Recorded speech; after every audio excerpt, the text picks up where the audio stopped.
Everton s'impose 1-0 à Old Trafford. Oh, la prestation de United, c'est catastrophique. En fait, il y a un truc qui me dérange, c'est que ils ont joué 80 minutes à 11 contre 10. Il y a Gay qui se prend un carton rouge à la 13e minute. Tu joues jusqu'à la 94e minute, un truc comme ça. Tu joues 80 minutes à 11 contre 10 en supériorité numérique, t'arrives pas à battre ton adversaire. Et le pire, c'est dans le jeu. Dans le jeu, c'est catastrophique. C'était c'était très très compliqué ce soir pour United. On va revenir sur cette rencontre et notamment sur ce carton rouge très insolite. Vous allez comprendre, je vais vous expliquer un petit peu si vous n'avez pas suivi. Et en vrai, Everton s'était plombé sa soirée. Everton était là, ils avaient fait tous les cadeaux possibles à United, hein, vraiment, mais ils sont arrivés dans le match. Il y a Coleman qui se blesse, à la 10e minute il sort. Vous savez, c'est un peu la légende de le vieux là qui est là depuis 30 ans et capitaine de l'Irlande aussi peut-être, enfin je sais même pas, mais l'Irlandais là qui joue quasiment pas de minutes depuis le début de la saison. Il se blesse, premier changement doit se faire contrairement au plan de David Moyes. Et 3 minutes plus tard, c'est Gay qui se bat contre Keane. Alors là, mais c'était mais insolite. Regardez-moi, c'est ça. En gros, Gay, pour ressortir le ballon, fait une passe à Keane, qui lui, il la récupère pas. Il laisse le ballon à un de ses adversaires, donc un gars de United. Sauf que le ballon sort, et là, Idrissa Gueye et Keane, ils se battent. Il finit par lui mettre une gifle.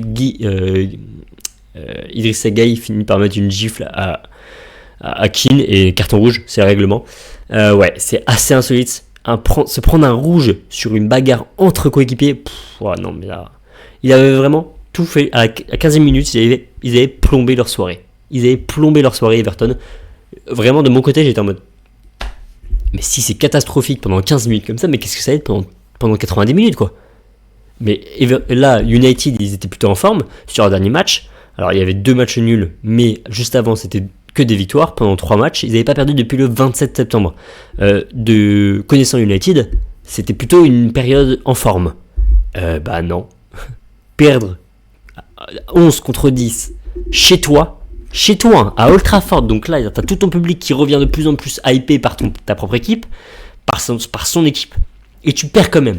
Oh non. Non, c'est vraiment très dommage. On va revenir sur l'ensemble de cette rencontre. Avant ça, n'hésitez pas à liker, à vous abonner. Vraiment, ça me donne de la motivation, de la force. Si vous passez un bon moment, likez, abonnez-vous. Comme ça, moi aussi, je passerai un bon moment en voyant les chiffres qui montent. Ça fait toujours plaisir. Et n'hésitez pas à commenter aussi pour me dire ce que vous en avez pensé en commentaire de ce match, parce que ça aide l'algorithme aussi et c'est intéressant de vous lire. Donc voilà. Allez, c'est parti, on débriefe le match. Alors, voilà la composition de l'équipe. Ce qui a fait mal, je pense aussi, c'est l'animation offensive de United a beaucoup changé. Il n'y avait pas de Šeško, il n'y avait pas de Cunha. Cunha, depuis le début de la saison, il est excellent. Je pense que c'est un des meilleurs éléments. Sauf que les deux sont blessés. Il y en a un, Cunha, qui n'est pas une extrême grosse blessure, mais Šeško avait pas mal manqué de matchs depuis le début de la saison. Enfin, il n'est pas tout le temps titulaire. Pas forcément qu'il ait une blessure, mais parfois Ruben Amorim préfère le mettre sur le banc. Donc là, il sera pas là jusqu'à mi-décembre, donc en gros mi-saison. Donc pas de Šeško, et à la place, ça va être un Zirkzee. Mais c'est fou parce que je l'avais complètement oublié, le gars. L'année dernière, c'était Højlund qui était surtout titulaire. Cette année, il est plus titulaire. Si c'est pas Šeško en pointe, c'est Cunha. Il fait quelques rentrées de temps en temps, mais vraiment, le gars était sorti de ma mémoire, quoi. Heureusement qu'il fait de temps en temps des entrées depuis le début de la saison, sinon je l'aurais complètement oublié, le gars. Donc là, cette fois-ci, il est titulaire. Il a essayé peut-être 3 tirs, 2 tirs cadrés, bien placés, mais Pickford en face a été exceptionnel en fin de match. Il a rien pu faire, Zirkzee, il n'a pas beaucoup pu participer au jeu non plus. Il n'a pas été d'une grande aide. C'est pas un match qui aidera à le faire remonter dans la hiérarchie. Dommage pour Zirkzee, il avait l'occasion aujourd'hui, surtout une équipe où il n'y a pas Gay, qui est super important pour Everton. Là, tu avais l'occasion. En plus, Keane aurait pu être sorti un peu de son match avec une gifle comme ça. Normalement, tu sors un peu de ton match. Là, Zirkzee aurait pu en profiter. Et non, pas de ça. Donc, dommage pour lui. Voilà. Ce qu'il faut savoir quand même, c'est fou parce que ça fait depuis 2013. J'ai vérifié là, j'ai regardé un petit peu ce que disaient les commentateurs, donc je suis allé vérifier. Depuis le 4 décembre 2013, que Everton n'a pas gagné à Old Trafford. Donc là, et encore, il n'y avait pas de carton rouge à cette époque-là. C'était pas, il y avait rien eu. Aujourd'hui, même à 11 contre 10, je le répète parce que je trouve ça aberrant, même où c'est un milieu défensif ou milieu central double pivot qui sort, même où t'as un peu ta légende locale qui sort sur blessure, t'arrives pas à gagner. Et pourtant ils ont eu la possession, hein. Ils ont eu les occasions. Regardez-moi, ça c'est sur l'ensemble du match. En deuxième mi-temps, regardez ça, 0 tir du côté d'Everton, donc 0 tir cadré, donc 0 XG. En face, il y a eu 1,24. 17 tirs, 4 cadrés. 17 tirs, 4 cadrés. Déjà, le ratio n'est pas très bon, n'est pas incroyable, mais en première mi-temps, c'est catastrophique aussi. 8 tirs de cadrés. Sur l'ensemble du match, ça fait que 6 cadrés. 6 cadrés, alors que tu joues à 11 contre 10. Alors qu'en face, ils sont à 3 tirs, 1 cadré. En gros, ils ont réussi le seul tir cadré du match, ils l'ont marqué. Ouais, c'est fou, le foot, ça change vraiment. Il y a des matchs qui sont perturbés par des petits éléments, et en fait, qui vont tout changer. C'est fou de gagner à 10, et t'as un seul tir cadré, tu le mets quand même. Et en plus, le but est marqué après le carton rouge de Gaï. Dans les 29e minutes, le carton rouge, c'était à la 13e minute. C'est assez fou ce qui s'est passé là dans ce match. Mais regardez-moi ce graphique, il y a tellement de tirs du côté de United. Et pourtant, ils ont des joueurs intéressants qui ont essayé de mettre de la vitesse, hein. Moi, j'ai bien aimé le match de Amad Diallo et de Mbeumo, même de Fernandez de temps en temps. Alors, Fernandez, c'était compliqué dans notre jeu, mais à la fin de la partie, on voyait qu'il voulait marquer et qu'il portait son équipe par son énergie. Et il a tenté plusieurs tirs, et en face, un Pickford, mais qui va te chercher des arrêts, petit filet opposé. Il va te faire des plongeons magnifiques. Il vient sortir le ballon. À un moment, il y a Bruno Fernandes qui tire de super loin, mais son ballon est très très bien cadré, et Pickford qui l'arrête, qui le sort, c'est magnifique. Il y a un autre tir comme ça de Fernandez, mais ça n'a pas été un grand match pour Fernandez dans l'entrejeu, mais dans, je dirais, la finition, donc le côté qui manquait un petit peu à United, bah, il a essayé, et en face il a fallu un Pickford pour arrêter tout ça, quoi. Mais Amad Diallo, Momo, c'est... Alors, Amad est passé sur le côté droit quand Mazraoui est sorti, donc à la mi-temps, pour mettre un peu plus d'offensif. C'est Mount qui est rentré à la place de Amad, du coup. Enfin, à la place de Mazraoui, mais du coup, au poste de Amad Diallo. Et la complicité Amad, Diallo et Mbeumo est très intéressante. Et encore une fois, c'est ici que venaient toutes les attaques. Toutes les attaques pendant tout le match, c'était côté droit. Et pendant toute la deuxième mi-temps, c'était côté droit. On a vu que ça. C'est fou parce que Dorgu avec Mount, ça n'a pas du tout marché, quoi. Il y a eu 2-3 actions, je pense, mais c'est tout.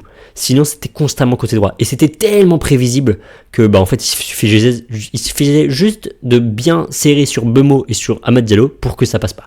Et ça se voyait. Alors, Mbeumo a réussi à dribbler pas mal de gens, Amad Diallo encore plus, mais a réussi ses dribbles et tout. Mais après, avec la concentration de Keane et Tarkowski, Mykolenko, Garner dans la surface, etc., bah, il pouvait plus rien faire. Et c'est pas passé.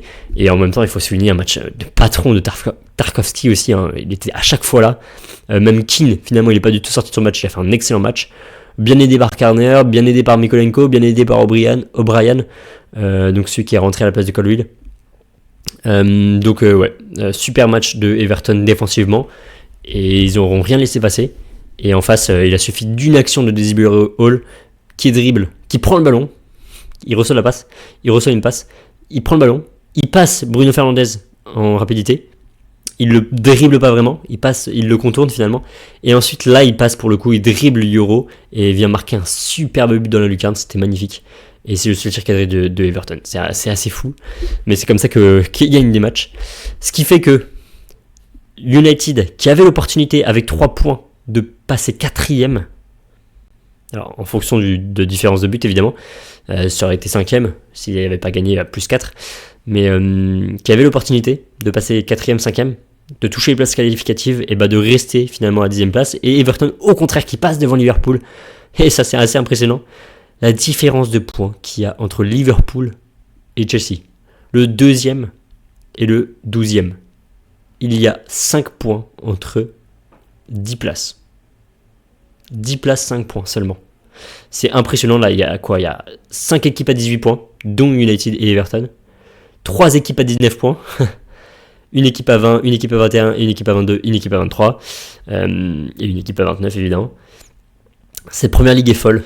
J'arrête pas de le répéter à chaque journée, j'ai l'impression, mais c'est fou. Derrière, ça c'est pas loin non plus. Hein. Brentford 16, 15 pour Newcastle, 14 pour Fulham, 12 pour Nottingham Forest, 2 équipes à 11, une équipe à 10, et après Wolverhampton est catastrophique. Hein. Mais voilà. United, le prochain match, c'est Crystal Palace. Ça va pas être un match facile. Hein. Palace, parce qu'ils viennent de gagner ce week-end, Palace. Mais bon, il faut qu'ils reconfirment finalement la forme qu'ils avaient pendant 5 matchs là, les 5 derniers matchs, le surplus de bons jeux qu'ils avaient. Et puis, mais en face, encore une fois, ça va pas être facile de jouer contre un Palace qui est plutôt en forme cette année. Et Everton, eux, ça va être contre Newcastle. Et là, ça va être un bon match aussi. Ça va être un bon match parce que ça va être un peu le duel des ailiers finalement entre, je sais pas, Gordon, Barnes, Elanga et Murphy. Et en face, on a Ndiaye et Grealish qui encore une fois font des très bons matchs hein, dans l'animation offensive mais défensive aussi parce qu'ils ont eu eux aussi leur rôle défensif. Ils devaient aider, ils rajoutaient un surnom de défensif, d'ailleurs j'ai pas précisé mais eux aussi ont fait un très bon match défensif hein. Ils ont beaucoup aidé dans le secteur défensif, mais même pour la sortie de balle, les ressorties de balle, pour accélérer le jeu, pour faire perdre du temps, ils accéléraient vers le camp adverse, ils gardaient le ballon et ça fait perdre de précieuses secondes à United. Donc ouais, très bon match de Ndiaye et Grealish. Même Barry a essayé d'être intéressant mais là il avait plus d'aide à la fin, il recevait le ballon mais il pouvait plus rien faire, mais au moins il était un homme qui recevait les ballons. Alors voilà, c'était très compliqué pour lui évidemment, hein, parce qu'il pouvait plus faire grand chose hein, à la fin, mais voilà, ça a été c'est ce que je voulais dire sur ce match. Dites-moi ce que vous en pensez en commentaire, n'hésitez pas à liker, à vous abonner, vraiment ça me fait vraiment super plaisir si vous le faites. Et écoutez, on se dit à demain, c'est sûr, pour la Champions. Et en attendant, portez-vous bien, ciao.